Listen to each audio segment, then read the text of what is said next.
All right, let's dive in. We're going to look at a story that's, believe it or not, 2,500 years old, but explains something we all do. We fall into this trap where the more we try to grab, the less we actually get. It's a fascinating lesson in, well, how we get in our own way. I mean, seriously, think about it for a second. Have you ever wanted that perfect outcome so badly that you ended up with absolutely nothing? You know that all or nothing desire? It's a really powerful trap.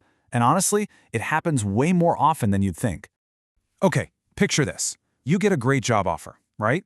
But you think, maybe I can get just a little more.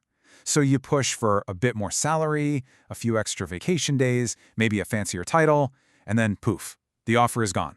Just vanished. Or how about this one? A friend gives you a really sincere, from-the-heart apology, but it's not perfect. They didn't hit every single point you wanted them to. So what do? You reject it. You demand this total confession, and in the process, you lose the entire friendship. And you see this in business all the time. There's a fantastic deal on the table, a real win-win. But one side gets greedy. They demand a bigger share of the profits, they throw in some non-negotiable term, and the other side just walks. The whole thing collapses. And guess who wins? Nobody. So all these modern frustrations, they all have the exact same root cause. And the wild part is, this trap was diagnosed thousands of years ago in one of Aesop's fables. It's called The Boy and the Filberts. So the story is super simple. There's this boy, and he's allowed to take some filberts, hazelnuts, from a pitcher.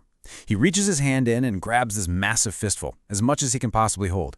But the opening of the pitcher is too narrow. His hand is stuck. He can't pull it out, but he refuses to let go of a single nut. He's trapped, literally, by his own greed. And so he just starts crying. And that's when his mother comes over. She sees what's happening and gives him this really calm, brilliant piece of advice. And this, right here, is the key to the whole fable. She's not scolding him, she's not telling him he gets nothing, she's just showing him the only way he can actually walk away with any nuts at all. All right, so let's break this down because obviously this isn't just a story about a kid and some hazelnuts. It is a powerful, powerful metaphor for a trap we all fall into. So this is where the story basically becomes a map for our own lives. The boy, that's us. That's our impulsive side, the part that screams, I want it all and I want it now. The pitcher, well, that's reality. Those are the constraints you can't change. A budget, a deadline, even another person's feelings. And the mother? She's that voice of wisdom, right? The one we so often ignore. The one that's trying to tell us about strategy and, long-term success.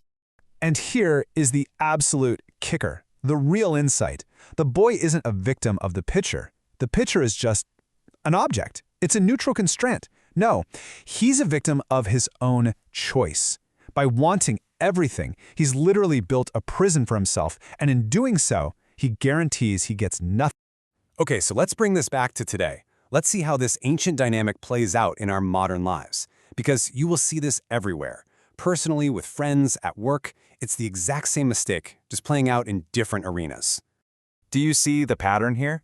In every single one of those examples, someone grabs for that great fistful, the perfect salary, the total apology, the maximum profit. And every time, the constraints of the situation, the pitcher, make that impossible.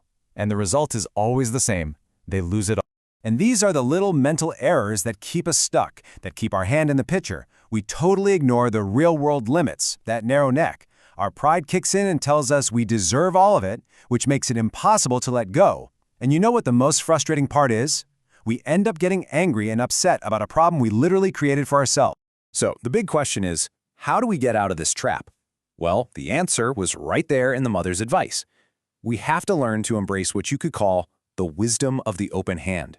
And this is the question that's really at the heart of everything. It completely reframes the whole problem. See, accepting half isn't losing. When the only alternative is getting zero, accepting half is actually the only way to win. It's not weakness, it's just pure pragmatic wisdom. This really is the mindset shift we have to make. And look, these aren't just feel-good phrases, they're actual active strategies. It's about consciously choosing the attainable thing over the absolute thing. It's about letting wisdom guide you, not just that short-term impulsive hunger for more. Because in the end, it all comes down to this one simple, powerful action you have to remember. The key to escaping this self-inflicted prison is always in your control. It's about letting go of what you can't have so that you can secure what you can. Just relax your grip and free your hand.